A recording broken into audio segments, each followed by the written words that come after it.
रही है योगी और मोदी जी के द्वारा। जिस तरह से हमारी आशा बहनें परेशान हो रही हैं, हमारे भाई लोग परेशान हो रहे हैं, हमारी लोगों की आवाज़ सुनने वाला कोई नहीं है। और इस आवाज़ को जैसे ही हम लोग उठाते हैं, चलाते हैं, उसको दबाने के लिए हमारे योगी आदित्यनाथ के पाले हुए भ्रष्ट कर्मचारी हम लोगों पे हावी हो जा रहे हैं। इसका कारण ये है कि हमारी एकता अभी बहुत कमजोर है और हम लोग इकट्ठे नहीं हो पा रहे हैं। इसलिए मैं आप लोगों से यही कहना चाहूँगी, बार बार यही कहती हूँ कि हम लोगों को एक गठन इतना तेजी से आगे बढ़ाना है कि आने वाले समय में हमें योगी आदित्यनाथ पे हावी हो जाना है।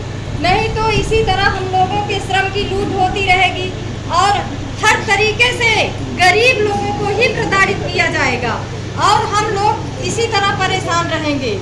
अभी आप लोग देख रहे हैं इतनी स्कीमें चल रही हैं योगी आदित्यनाथ जी के द्वारा कि अभी महिला सशक्तिकरण की बातें करते हैं। मैं उनसे ये पूछना चाहती हूँ कि महिला सशक्तिकरण है क्या? आप हमें बताइए कि हमारी जो महिलाओं को आपने इतना उनको बंदी की तरह काम करा रहे हैं, एक जेल के कैदी की तरह आप लोगों ने काम करवा रहे हैं, कि क्या यही महिला सशक्तिकरण है कि उनका कोई वेतन नहीं है और उनको रात दिन काम करने के लिए परेशान किया जा रहा है और यहाँ तक उनको प्रोत्साहन राशि में से अगर उनको साल में 6 महीने रोक करके उनको दी जा रही है, 2000 रुपये भी उनको साल 6 महीने आशा बहनों का रोक लिया जाता है। और अगर साल में 1000 पर मंथ के हिसाब से 12 महीने का आया 12,000 रुपये, तो हमारे अधीक्षक सीएमओ गीदड़ जैसे नजरे गाड़े बैठे हुए होते हैं कि कब इनका श्रम का पैसा आए तो इनसे हम 1000-2000 की वसूली उसमें से भी कर लें, क्योंकि अभी कौशाम्बी का ये जीता जागता कौन सर ने बोला है? किस सर ने बोला है? मुकेश द्विवेदी सर ने बोला है। मुकेश द्विवेदी सर का नाम बता रही है कि जाके आशाओं से 12,000 रुपए जो आशाओं का आए हुए हैं उसमें 2-2,000 रुपए वसूले जा रहे हैं। देखिए ये हमारे मुकेश द्विवेदी सर 15 साल से यहाँ बैठे हुए हैं। प्रमाण मैंने खुद दिया है सब बहनों को कि बहनों इस तरह से हो रहा है और कुछ बहनें हमारी चोरी छुपा से ये कार्य कर रही हैं कि दे करके पैसा ले रही हैं और अधिकारी का मनोबल बढ़ा रही हैं। तो मैं उनसे बार बार हाथ जोड़कर ये कहती हूँ कि अपने बहनों का साथ दीजिए। जो बहनें आप लोग के हित के लिए लड़ाई लड़ रही हैं तो आप लोग उनका साथ दीजिए।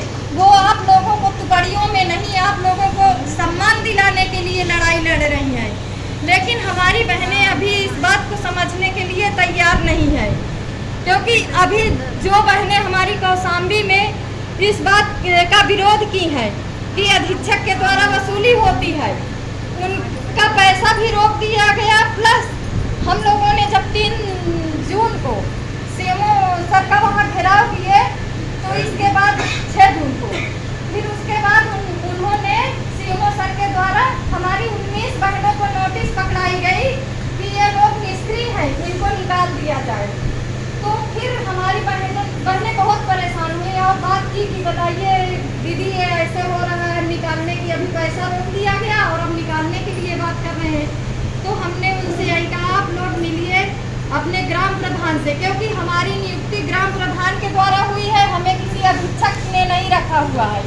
तो ग्राम प्रधान सेक्रेटरी से उन लोगों ने मिलकर के बात की। एनएम को इतना दबा दिया गया कि वो वाउचर पे साइन न करें और अपनी आशाओं को निष्क्रिय दिखाएं।